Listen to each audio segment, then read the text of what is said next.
Good afternoon, everyone. Good afternoon. Welcome to the Forum on the Hill. Thank you so much for being here. This is our last forum of 2024. There won't be another one until January, but we do have a holiday party next month, which I'll talk about here. But thank you all so much for being here this afternoon. Welcome, welcome. It is my great pleasure to introduce today's speaker. Author Barbara VornDick currently works as an interpreter of history at James Monroe's Highland, the home of President Monroe in Albemarle County, Virginia. It was there that she first became interested in the Monroe women and was drawn to investigate the truth about Eliza. She currently has 3 books published with Barnes & Noble Press. Please join me in welcoming Barbara VornDick.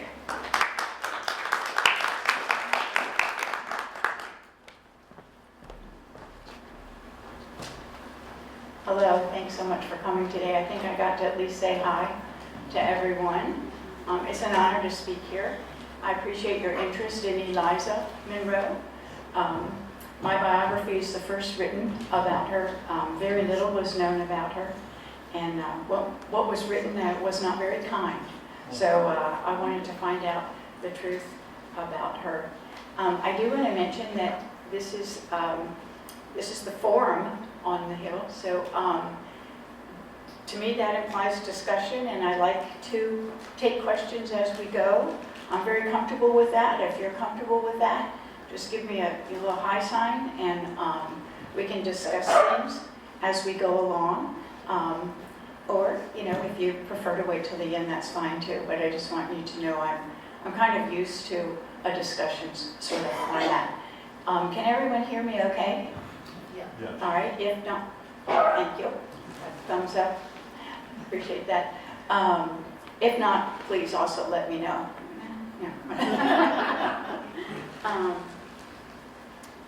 Are there any questions before we even start? Okay, all right. Well, I want to tell you a little bit about how I got into this project. Where am I pointing this? There we go. And that comes under one of the headings here. I'm not used to talking behind a mic. I'm used to roaming. So I'm going to try it. Let's see if... I think you're attached. I am attached. Thank you. Yes. Maybe you want to go the other way. I'm attached. Okay. There you go. Okay. There you go. Is that better? Yeah. Then you can still hear me? Okay. Yep. Thank you. So today we're going to talk about who was Eliza and what was her story. What was the research process like? And what hidden documents changed history? And part of my research, it ended up being 5 years that it took once I got interested in Eliza. Okay. Thank you. And some new discoveries were made, which was very exciting. And then I want to talk a little bit about what's the next chapter. And we touched on it with a few folks here who are aware of the project to bring Eliza's remains back to America, to repatriate her remains. And that's going very, very well. It's very exciting. So we'll touch on that at the end as well. I got interested in this project, the story of Eliza, because at Monroe's Highland, the narrative had always been that Eliza abandoned her family. She was so cantankerous and she quarreled with everybody. And she abandoned her country and her grandchildren, and she willingly went off to Europe to live out her life and die, And basically that was about all that was said about her in the major Monroe biographies. Some of you may be familiar with Monroe, the main biographers, Cresson, Ammon, Unger. The most recent one, Tim McGrath, was 2020. And all of those just had a little handful of tidbits about Eliza.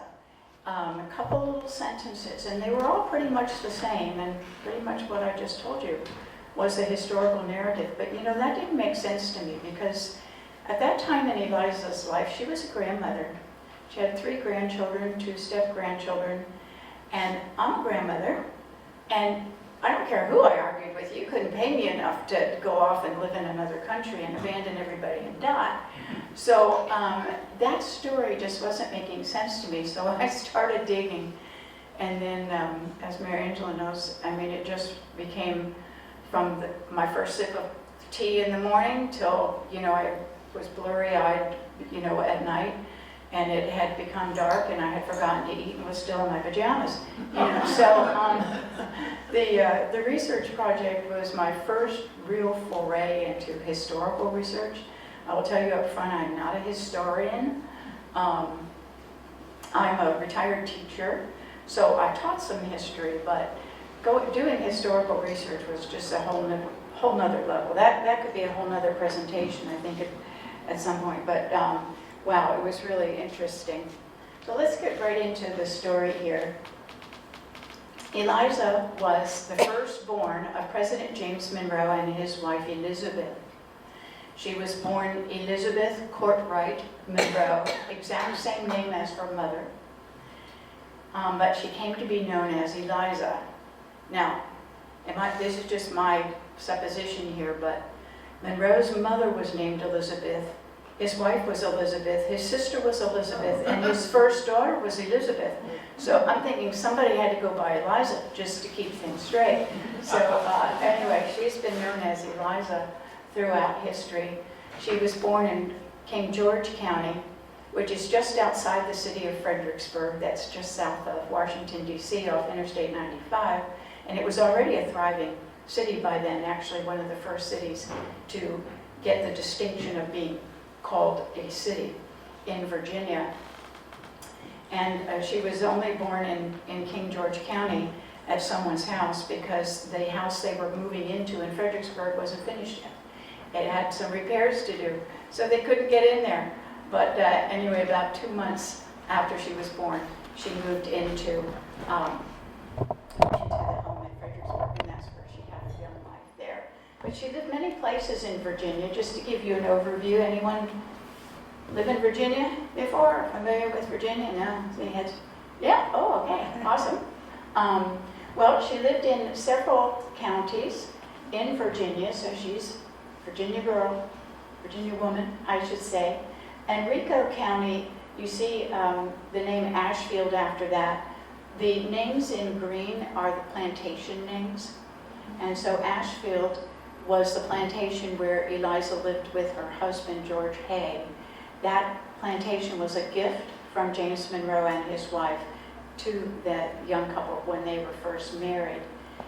She also lived in the White House. We're going to talk about that extensively for 8 years during Monroe's 2 terms as president. Loudoun County is part of Northern Virginia now. It's in the northwest corner of Virginia, almost to the West Virginia line. The Monroes had a second plantation there. And then she also lived in New York after she became a widow. She lived with her sister Mariah. You'll see the little green sheets on your tables. The name is spelled Maria, but it is pronounced Mariah. Thomas Jefferson had a daughter named Maria, but they pronounced it Mariah as well. It seems to have been the fashion in Virginia in the 1800s. I don't know. But anyway, just to clarify that. So she lived with Mariah and her husband in New York for a time, and then also in Baltimore at the estate of Druid Hill. She was very well educated. I'm going to kind of zip through the first 20 years of her life here. Monroe always traveled with his family, kept his wife and children with him wherever he went.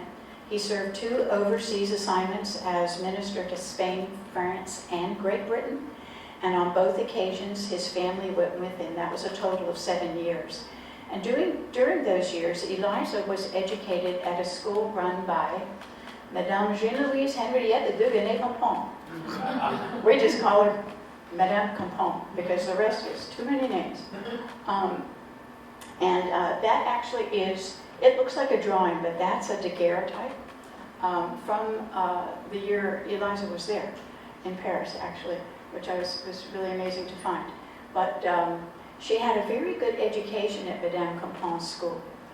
Now, a lot of people thought that that made her haughty. They just sort of assumed that, and I think that was Americans who assumed that, because I did a lot of research into Madame Compon's school, and it was anything but, it was not the school of the rich and famous, even though Caroline Bonaparte did attend with Eliza.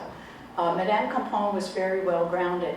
Just to let you know, she was the head lady in waiting to Marie Antoinette, and she helped Marie Antoinette wrap her jewels to smuggle them out of the country before she was guillotined. So part of her curriculum was designed to have these girls of privilege. They were young ladies from the elite society, but she taught them and required them to know how to wash their clothes. They were required to prepare meals and carry them to the poor 3 or 4 days a week. She wanted them to know how to run a household and how to manage if they lost everything. And I believe that's because she had witnessed that firsthand, what had happened to Marie Antoinette. So it was a pretty well-rounded school. Eliza even wrote, she told her father James got a letter from her uncle and said he was worried about her, learning airs and things while she was in France. And she told her father to be sure to let him know that she would return as a good, wholesome American, as she always had been, and to not worry. So it was really kind of interesting. Yes? Could you go back one? Sure.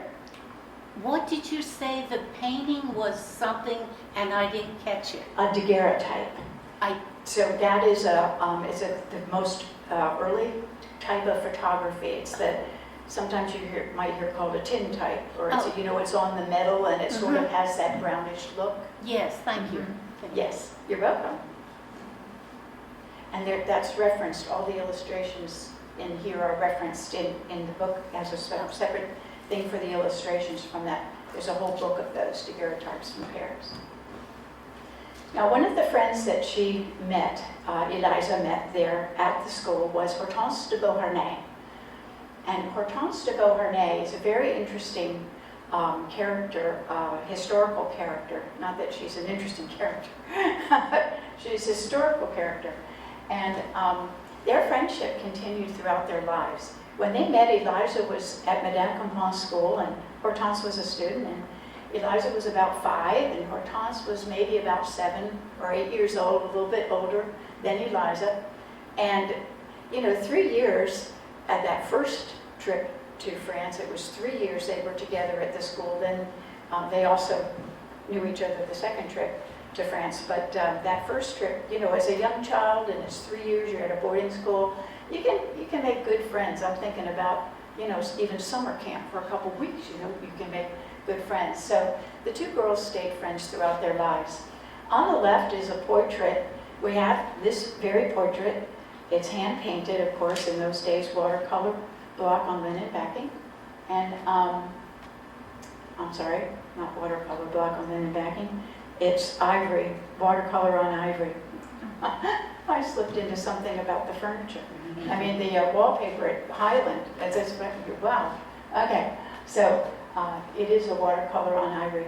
And that is the very portrait that Hortense gave Eliza when they were at school together as children. And you can see Hortense has a little rose in her hair. That was an award. The white rose in your hair was an award, not for academics at Madame Campan's school, but for virtue. So she's wearing the rose. And then on the right is a portrait of Hortense as an adult. And we'll get back to that in a little bit, their relationship. But I will let you know that Hortense, her father had already been guillotined when she was a child at the school. He was guillotined in the French Revolution. And she had one brother, Eugene. Eugene was in a school down the street. Eliza got to know them both. But after Eliza returned with her parents to Virginia and the two girls were growing up on either side of the Atlantic, her mother met a pretty famous guy and married him. She married Napoleon. Her mother was Josephine. Yeah, so now Eliza was really good friends with the stepdaughter of Napoleon, and that actually helped Monroe out in the negotiations for the Louisiana Purchase. By the way, Monroe wrote that when it came down to it, he thought the friendship of the two girls had helped to incline Napoleon to my position. He wrote in his autobiography. When the family returned to America in 1807, and this is where we get into the meat, really, of Eliza's story. By that time, Eliza was 20 years old. She had gained quite a bit in grace and her deportment. She, along with the family and her father, they were all met with extraordinary military honors when they arrived at the port of Norfolk in Virginia upon their return. This had been Monroe's second trip. It was 4 years overseas. He was minister to Spain, France, and Great Britain, all three on that trip. He had negotiated with Napoleon, gotten the French out of the port of New Orleans. He had doubled the size of the nation with the Louisiana Purchase. I mean, America loved him. And I think this is the first glimpse of Eliza. I shouldn't say glimpse, because I think she was aware of her father's standing, but she's older now. She's part of these parades and everything. I think this is when it really struck her that her father was a substantial figure in the American government, American scene. Shortly after this return, Monroe became Secretary of State under the presidency of Madison. He was also Secretary of War under the presidency of Madison, and then he became president. He had already been governor of Virginia 4 times by now, so he had a lot of standing, but I think by the age of 20, Eliza really got the picture, and she had to be thinking, what does this mean for me? You know? Mm-hmm. What's going to happen now? A year after the return, she married, I think, the rather dashing George Hay. He was a very prominent district attorney who had prosecuted Aaron Burr for treason. And they had a plantation, as I mentioned, at Ashfield, and their daughter Hortensia was born a year later. Notice the name Hortensia. That was after Hortense. Eliza also asked Hortensia to be godmother, which she agreed. And from time to time, she would send presents and little things, both for Eliza and for little Hortensia, her godchild. So the two women their letters are very nice to read through the years to each other. Now, for the next 8 years, basically, Eliza is mistress of Virginia Plantation. It wasn't very large. There were enslaved there. The census record of 1810 indicates 16 there. So that's pretty good size. Highland, James Monroe's plantation, on the other hand, at any given time had 45 to 50, but that was quite a large plantation. And I mentioned Monroe's other duties and assignments as a statesman, but one critical piece here is that during these 8 years, his wife's health started to decline. So by the time he became president in 1817, his wife was not able to keep up with the duties of First Lady. And so Eliza, the dutiful daughter that she was, she moved into the White House with her family and stayed there for 8 years. Now, this is when Eliza got the reputation, from what I could find in my research, this is when the bad press started. Because people were really put off by a change in the protocols. And you'll see there at the bottom, the protocols were changed so that Mrs. Monroe did not have to engage with as much social activity as Dolly Madison. Anybody familiar with Dolly? Dolly, yes, I see some people nodding. She was what we would call a social butterfly. And, y'all come on in. And I mean, wow, just a very rigorous schedule. She was always leaving the White House to go visit people. In fact, this is a little aside. When you do research, you find these little tidbits and you can't pass them up. So I'm just going to add this to it. In the book, these are called side notes, because I couldn't resist putting them in there. But me, they were very interesting. Maybe I'm just geeky that way. I don't know. But I found this very interesting when I learned that Dolly Madison was forever taking people cakes. And she would put the cake on a china plate. You know, they didn't have a chinette, you know, paper in those days. So she put it on real china, and she would take it to someone's house, and then she would always tell them, keep the plate. And I met a man, too, that his ancestry, he had the whole story written out. They have a cup and saucer in his family. He brought it to me, and I was able to see it. That was from Dolly Madison. Well, turns out that Dolly Madison had had tea with his ancestor and then told her, oh, keep the cup and saucer. So I guess all over America there are people with plates and cups and saucers that were from Dolly Madison who just had a penchant for giving out china. I don't know. But anyway, Miss Monroe wasn't up to that kind of activity. Now, her medical conditions were significant. So I will tell you, the first is a debilitating arthritis that she had, but the second was epilepsy. And they didn't even have a name for it then. It was just called the falling sickness. And as you can imagine, you didn't want people seeing that. It's also written that when she was at functions at the White House, she was closely surrounded by women, family and friends, close by. And they just sort of moved together around the room. And, you know, bingo, it just makes sense. They were worried about a collapse, I believe, at that point. So you can see why it would have been necessary not only to prevent her from getting overtired and the fatigue involved in a lot of social activities, but also you didn't want people seeing them. So they I believe, wanted that kept from prying eyes. The only places I saw described were in personal letters, correspondence, and things like that. It was not in the newspapers that I found. Now, Washington was outraged, as you can imagine. Getting the sign. I'll just hand it back. Washington was the Washington elites were out of their minds. I couldn't believe the vitriol that was just spewed in the newspapers of those days.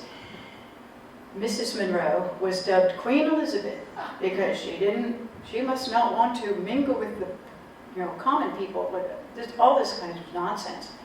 But I give Monroe credit. This issue was brought up even in 2 cabinet meetings, and he never backed down. And I believe that the effort to conceal these things from the public and to protect his wife's health, I believe that was I think 3 people did that, and I think it was Elizabeth, and I think it was Eliza and Monroe. I believe they all did that. Plus, you know, it was time to return to a little more formal protocol as well. So there was some of that too. Now, as if that wasn't bad enough, things got worse when Eliza planned her sister's wedding. And I was talking with some folks here before we started that Mariah married her first cousin, Samuel Gouverneur, and the wedding was to be in the White House. She was the first daughter of a president married in the White House, so it was a big to-do. But Eliza planned it for a very small event, just family and a few close friends in the Blue Room, period. And people went crazy. The Washington elites and the diplomatic corps, they all thought they should be elected, should be invited. I don't know why they would think that, it's a private thing, but they kind of went nuts. So a compromise was reached where, I'm coming back to it. That was a mean teaser, wasn't it? The compromise was reached that there would be a private ceremony in the Blue Room, and then whoever in Washington, there were 3 people that were going to host these balls, great big affairs, and there were 3 of those, going to be 3 of those afterwards for receptions. So that was sort of the compromise they came to, and I guess that was pretty fair.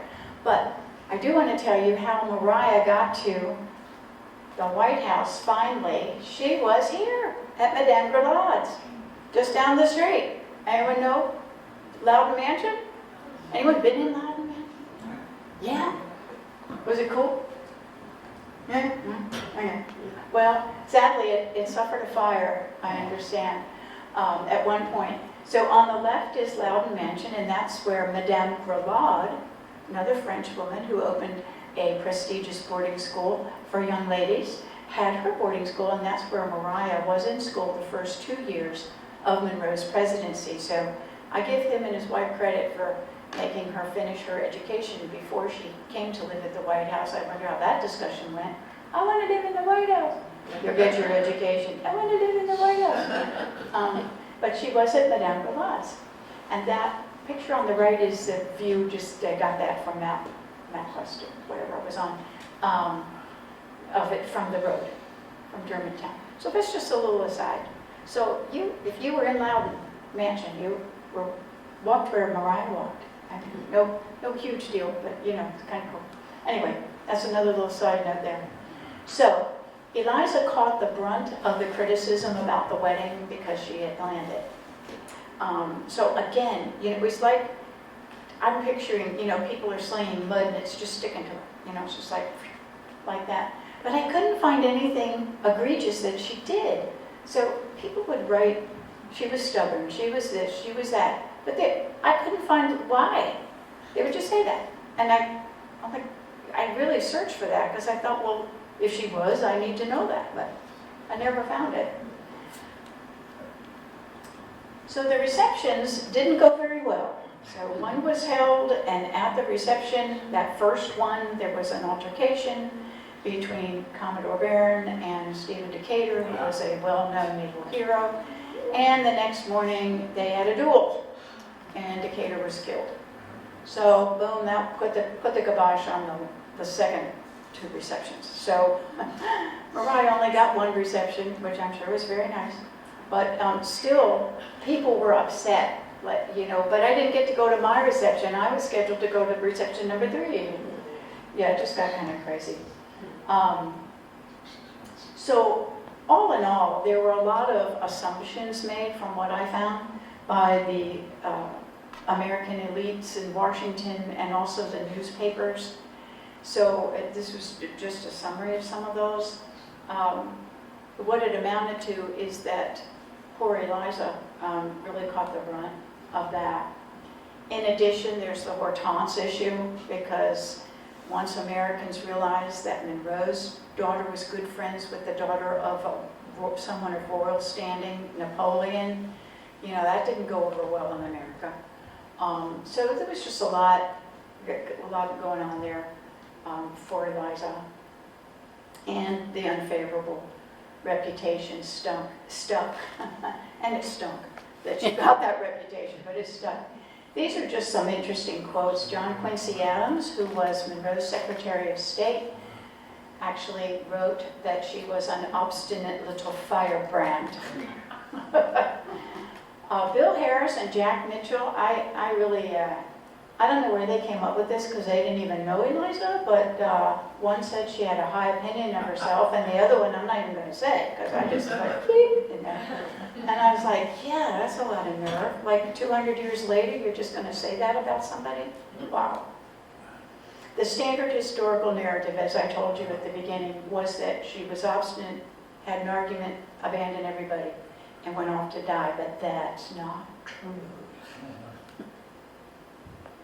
The evidence, I had to find what she was really like. So now we're getting into the main part of the meat of this. She had an extraordinary devotion to family. Her nursing of the sick was renowned, absolutely. She demonstrated strength and fortitude throughout her life and an excellent sense of duty. So let's talk about a couple of these. She nursed the victims of 2 Washington epidemics, I found out. So how did that get forgotten over 200 years?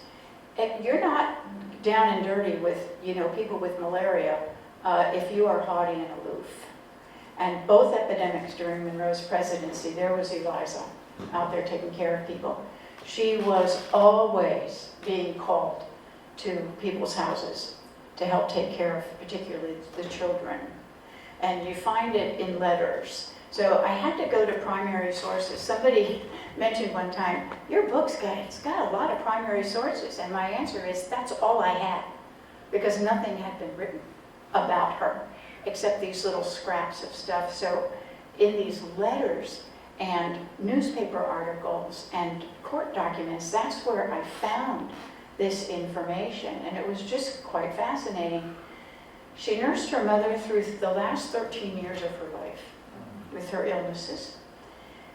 She took care of her daughter and the grandchildren when they were born, of course, like you would. She would travel. Her daughter married Lloyd Nicholas Rogers, who lived at Druid Hill in Baltimore, a big estate, and Eliza would travel there when the babies were born. And she also took care of her father for 10 months until he died. He became very distraught when his wife died before him. It was a great, great romance by all accounts. And when she passed away, one account said he jumped into the pit and, held on to the coffin and said he'd never leave her. But the children, the two daughters, said that he just needed to be taken away. He needed to not stay at that plantation. That was Oak Hill. So he went to New York, and that's where Eliza took care of him at the house of her sister and brother-in-law. And he died on the 4th of July. Did you know that? No. The third one. Yeah. Now, examples of her nursing and compassion. She went 4 times to the Calhoun family residence to help take care of one of their children that was sick. It was during the time that she was planning Mariah's wedding. Mrs. Calhoun tried to get her to leave, say, no, you got a wedding to take care of, and she said, that's nonsense.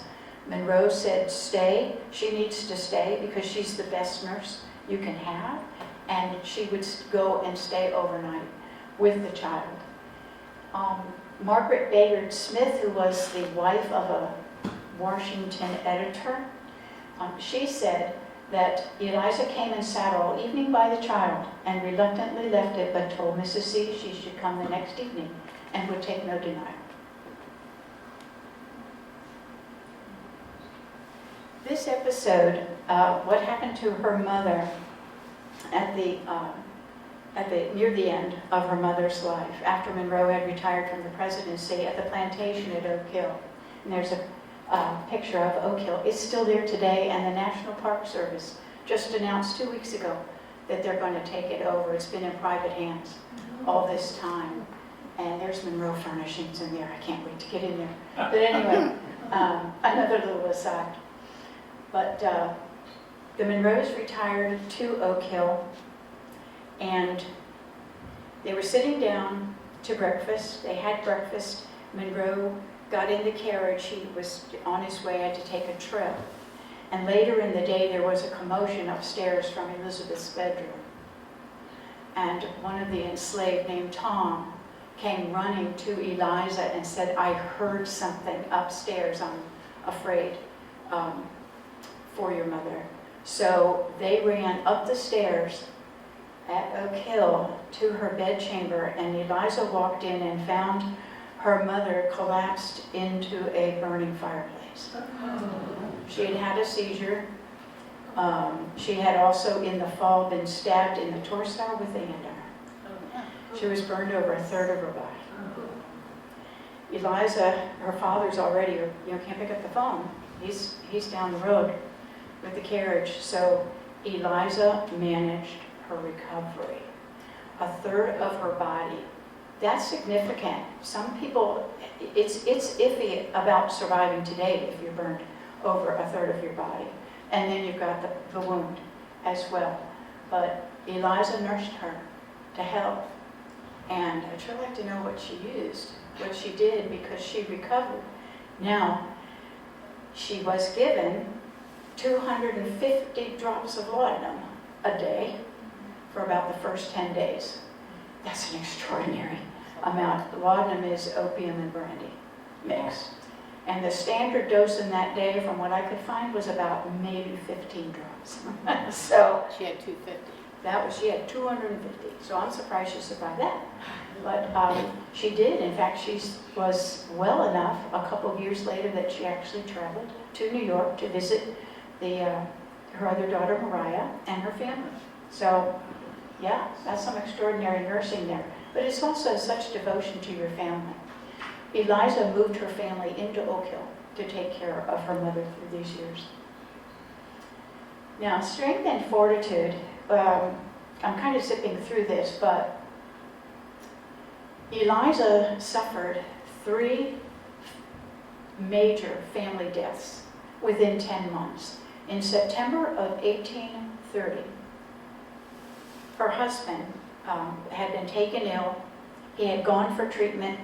On the way home, he became too ill to travel further, pulled over at a house, the Clark family in Albemarle County, and Eliza was summoned to come from Oak Hill, but he died when she was on the way. So she didn't get to her husband's side before he died.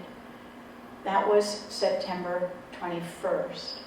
While she was there, she got a message that her mother was dying, who she had left at Oak Hill in someone else's care to come take care of her husband. So now with her husband's body, she tries to return to Oak Hill, but her mother dies. So that's 2 days.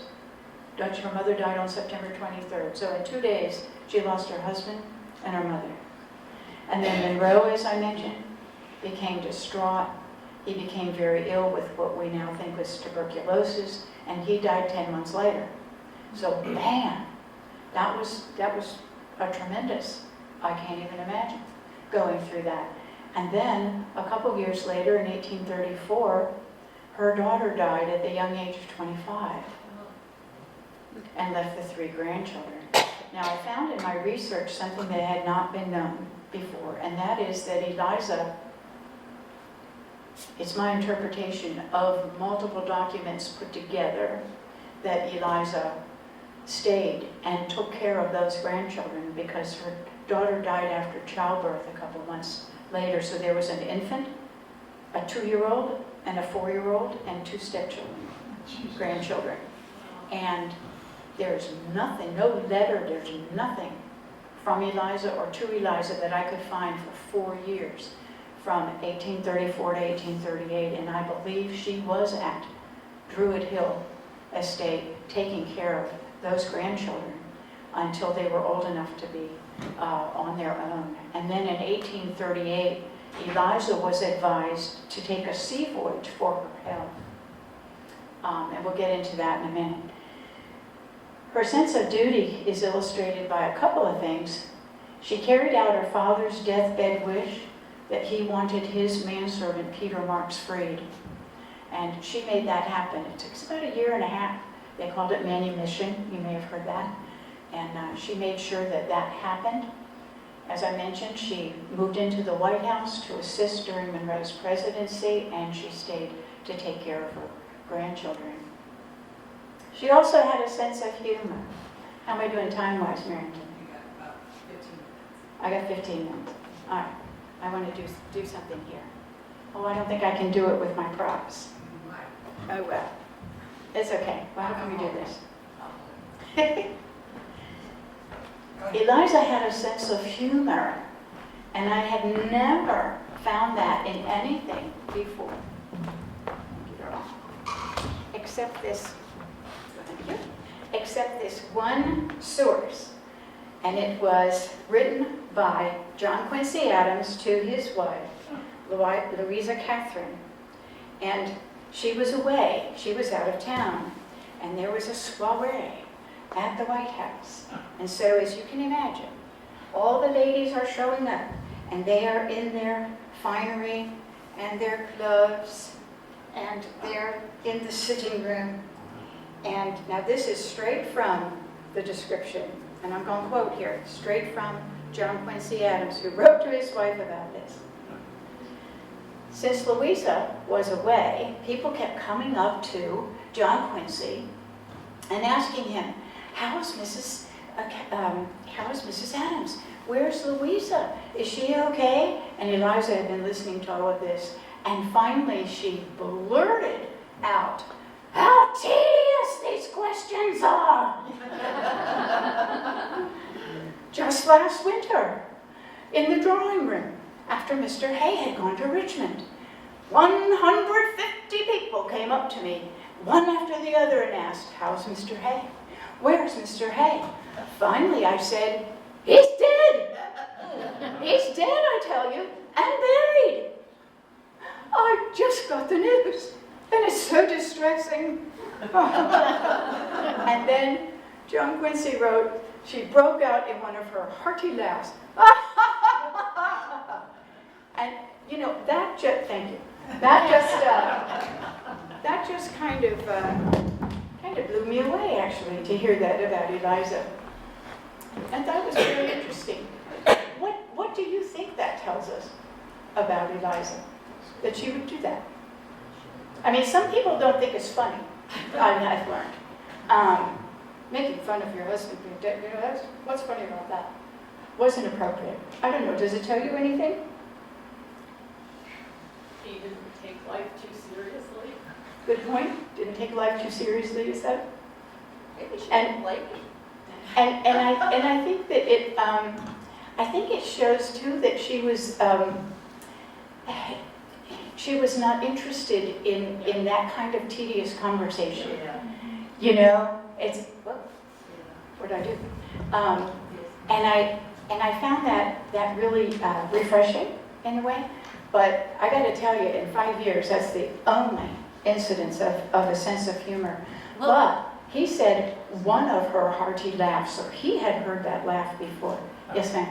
I just wanted to say, I didn't think it was funny because she might have been mocking the group. Because Yeah, I had in thought a of that. society where they know each other's every move, Mhm. they did not know that her husband had passed. And I found that really wanting on the society of that time. I see what you're saying. You see, But you so- see, he wasn't dead. She was Oh, joking. Oh, I didn't realize that. Yeah, yeah. She was just joking. Oh, That- okay. that I she didn't had- catch that. That she had told people that. She was just so tired of them saying, "Where is he? How is he? Why isn't he here?" She just figured she'd just say, "He's dead." And so let's move on. So, yes. No, it would not have been funny if he was really dead. No, that wouldn't have been. I'm with you on that. I agree. So this, I think, is the best description I've found about Eliza. This woman is made up of so many great and little qualities, so full of agreeables and disagreeables, so accomplished and so ill-bred, has so much sense and so little judgment. She is so proud and so mean, I scarcely ever met such a compound. And this is Louisa Catherine Adams, John Quincy's wife. So, you know, to me it's like, yeah, she's like all of us, you know. We got good points, we got bad points, we get, you know. I don't know, I think I really like that one. I think perhaps she was a woman ahead of her time. So in an era when women particularly were expected to be quiet and demure, you know, let's go along with the polite conversation, expected to defer to men, on occasions where women were expected to be ornamental. She was well educated, she had ideas, I think she spoke her opinions, and she dared to assert herself. She took charge of her sister's wedding. She was running the White House for 8 years. I think those are things we would admire today in a woman, but I think in that day, that may be why she got branded as being a firebrand or being obstinate.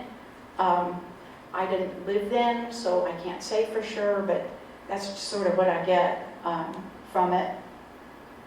And some other folks said, I wanted to check and be sure somebody thought that along the same lines as I did, so I have some of my research about that. That's basically saying that at the bottom there, any woman with strong opinions and who dared to speak them would likely be considered bossy or overbearing.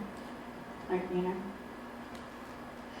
Okay, so in 1838, now she's raised the grandchildren. She got she got the advice to take a sea voyage for her own health, so she went to France And this was the start of a very tragic end for Eliza. By this time, her father had been dead 7 years. She had not gotten 1 cent, and that's a quote from one of her letters, not 1 cent of her inheritance that was due her from her father. And the executor of Monroe's estate was not giving that to her. By this time, she had hired lawyers to try to get it, and she hadn't gotten it, so she started to run into trouble when she was in Paris. And she began writing letters asking for assistance. Now, Eliza wrote to people like the King of France and the Tsar of Russia, Nicholas I. And they're heartrending letters. And this was so, I'll get all emotional talking about it, I do it every time, but I got to hold these letters in my hands at an archives. And this is one thing that I read these letters early on in my research, and this is what really hooked me. She wrote in these letters exactly what had happened and who had stolen her inheritance from her. And I needed to find out if that was true. So a lot of my research focused on that. Who was that man? How was he living? What was he doing with the money? And that took some very interesting digging, but I got it. And that's not been known. That's all new information. In fact, the family is rather prominent, and I was advised to get a lawyer at one point because they're thinking that his descendants aren't going to be real happy when this book comes out. So I did run it by a lawyer, and he said you can't be sued over a dead person. So you can't. So I hope that's true, because it's sort of big news. But I got to tell you, Virginia is kind of blowing the lid off things with Monroe down there. A lot of Monroe history folks and organizations there. So just some snippets from her letter here. I won't read all of those, but she does talk about in her letters the price of fuel being so high in Paris. Please, can you help me? She pleaded with King Louis Philippe, if you could just give me a couple of rooms in one of your palaces, to tide me over here. Meanwhile, she's become ill, and in this last letter that I found, it most likely, it was written just before her death, and most likely her last letter. Much of human life is spent in lamentation and in inaction, but that's not my character. I will do all I can to sustain myself. And if I fail, I can only feel that I have done my best. And she died 3 months later in Paris, penniless. Worse than penniless, she was in debt up to her ears. So she died, another daguerreotype of a funeral procession in the year she died, 1840. It was kind of amazing to find that. She escaped a pauper's grave by the good graces of an American consul, who's like an ambassador, sort of, at the American Embassy, Daniel Brent. Poor Daniel Brent must have been shocked when that name came across his desk as an American who died in Paris, because he had worked in Monroe's administration. And when he got that name, I can't even imagine. He took care of everything out of pocket. He arranged her funeral mass. She had converted to Catholicism. That's sort of a whole other thing that was discovered in my research. So we now know for certain she did convert to Catholicism. I'm just going through these. He and Daniel Brent arranged her funeral at St. Philippe de Roux Catholic Church, which was just 300 meters from where she died, at 62 Champs-Élysées. And he arranged some sort of procession for her with the funeral, but as you can see in this quote, he's telling John Forsyth, who was then Secretary of State, that it's not anywhere fitting for a lady of her station. But he purchased a grave plot in Père Lachaise and made sure she had a respectful burial there. He also did an inventory of her effects, and as some of you know, I'm coordinating the campaign to repatriate her remains to America after learning all of this about her and the circumstances of her death. She did not intend to die there, and I can prove it because of her inventory. All she had to her name were 2 trunks, 2 traveling trunks. Not one household item. She didn't have a candle holder in her inventory. There were some dresses, a couple lace caps, some jewelry, that kind of thing. That's not a person who has set up house in a year and a half. That is a person who was struggling to survive, couldn't get back home, and died. So that's one reason I hope to bring her remains home. This just talks about what was in the trunks. She had not abandoned her family. The bottom part I want you to think about, and I leave this open for audiences and readers. How did that legend we talked about, we mentioned it first, how did the legend get started? Who started it? And why? I have my suspicions, but I got one. you've got one? So the person who was in charge of her father's monies, they started that to keep her from getting it, to have people agree with them. That's what I think. Very good. Did you read the book?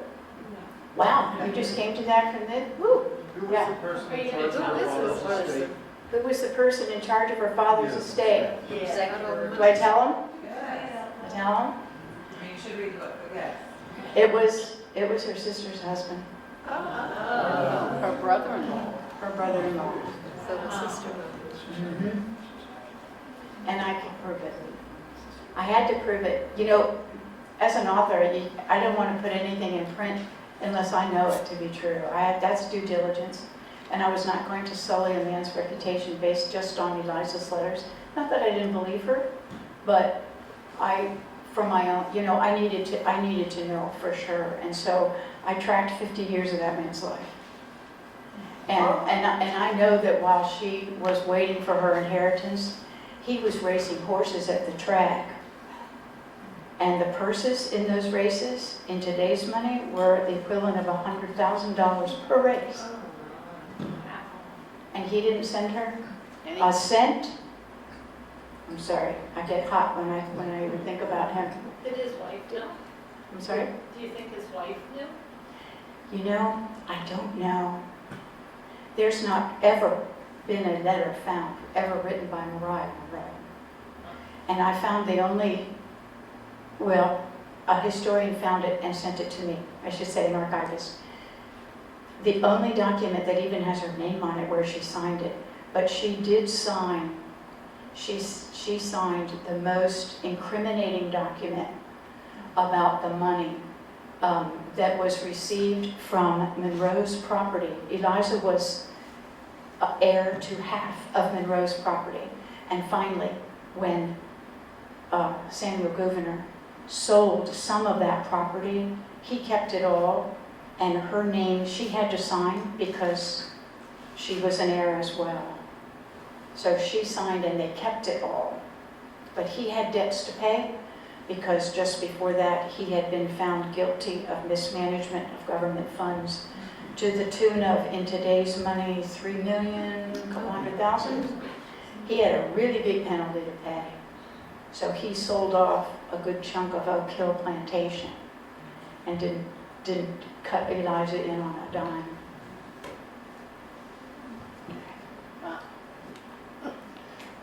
Yeah, it turned out to be kind of a detective story, and a little bit of a... Lines mentioned that he didn't like the wedding arrangements. So maybe from the very beginning, he just... That's exactly right. Boy, you guys are sharp, man. So, yes, and there's more in the book about that. Eliza never got along with him. And there is a historian who actually wrote that maybe she was onto something in his character. And then when I started looking into his character and the kinds of crazy parties he threw and the gambling and the horse, yeah, it proved it out. That's the only document that's ever been found confirming her conversion to Catholicism. There's a picture of the church.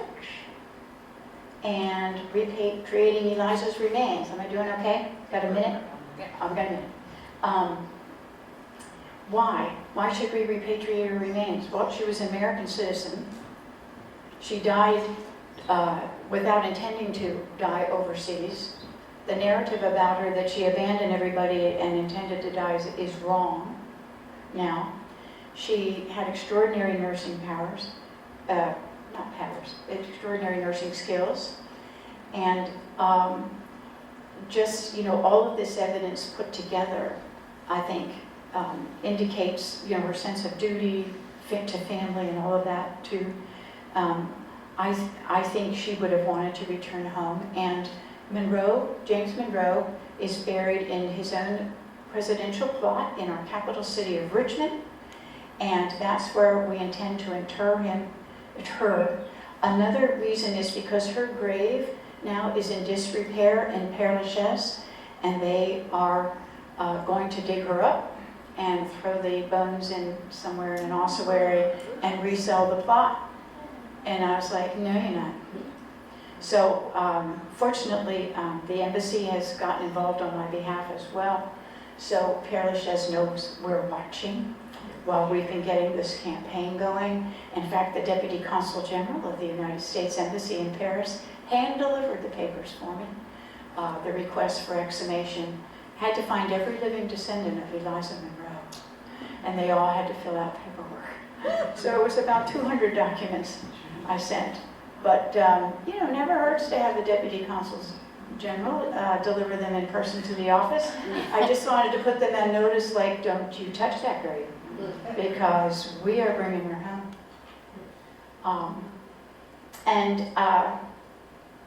I won't get into how the cemetery can even think about doing that. That's a whole other thing.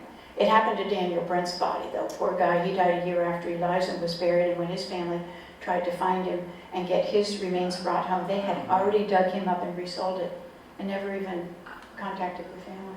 So this is Monroe's tomb. Isn't it lovely? And already on one side of him is his wife, and the other side is Mariah. And Eliza will be placed front and center. Hollywood Cemetery is all ready to go. Everybody's on standby. Funeral home in Paris is ready to transport. They said they can have her exhumed and transported in 4 to 6 days. So as soon as I get of when we get the okay from Père Lachaise. Oh. So they received the last final papers I sent. They received October 24th, and I have not heard from them. So I sent them an email last week. It's a whole nother story dealing with Père Lachaise. But their regulations are very stringent. I sent them another email last week saying, can you tell me at least if the papers arrived? And I didn't hear from them. It's just been a thing. But everything's been submitted. There's no reason why it shouldn't happen. And these are some of the folks backing us.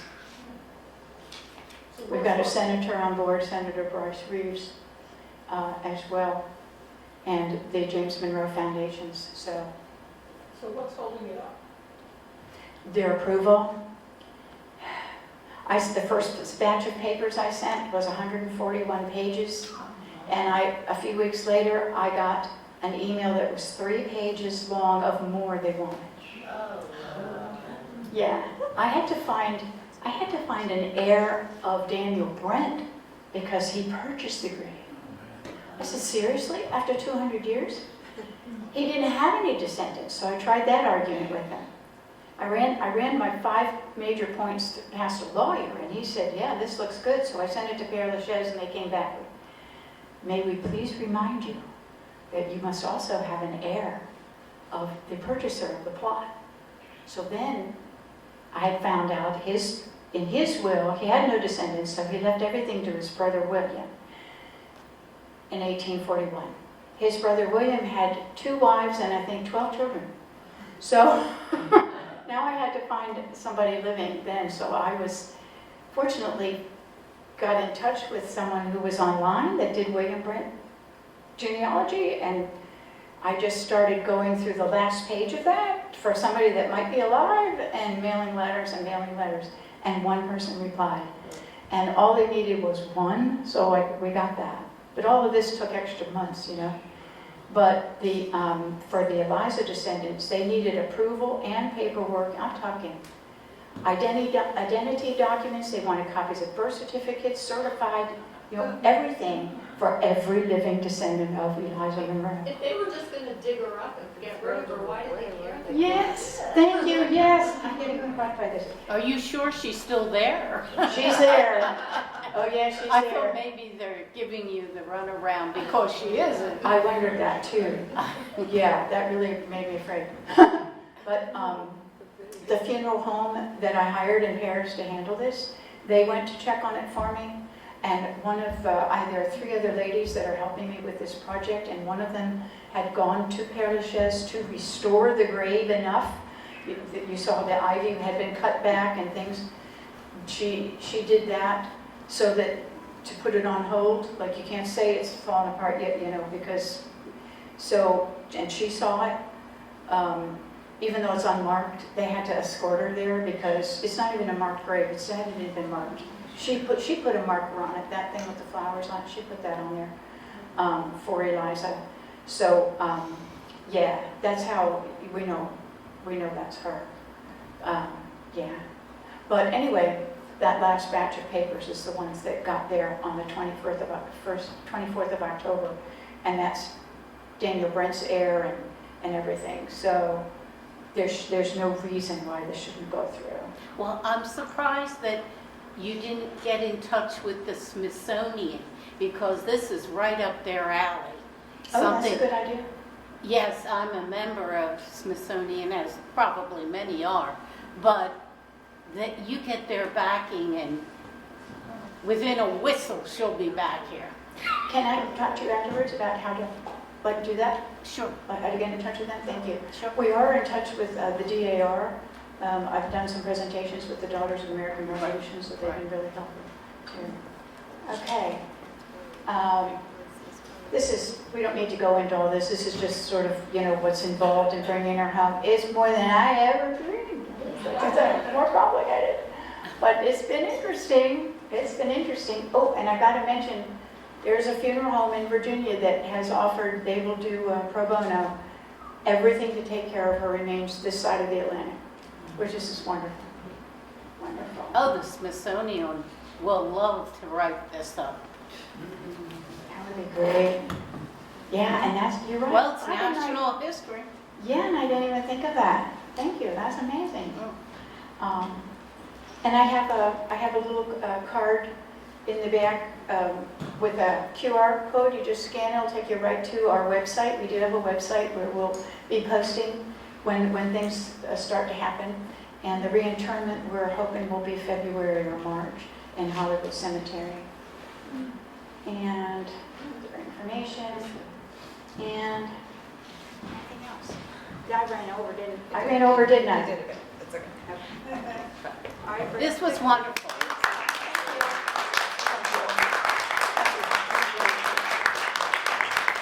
Thank you so much. As she mentioned, we do have some copies of her book, Special Center Discounted Rate, back there. And if you're interested in getting more information about this fascinating story, she'll also stick around if you have some more questions and discussions. Please feel free to stick around for a bit. Thank you all so much for being here. Thank you for coming to present. For those of you who don't know, this is my mom. That's why I kept referring to her. Right. I didn't know. So yes, but thank you very much for coming. She's been working on this a while, and I'm very excited she was able to share this story with you all. Next month, on the second Thursday of the month, is our annual community holiday party. So there won't be a forum, but there will be live music and festive foods and decorations. Please come on out and join us for that. And if not, I hope to see you after the new year. And thank you again for coming. Thank you.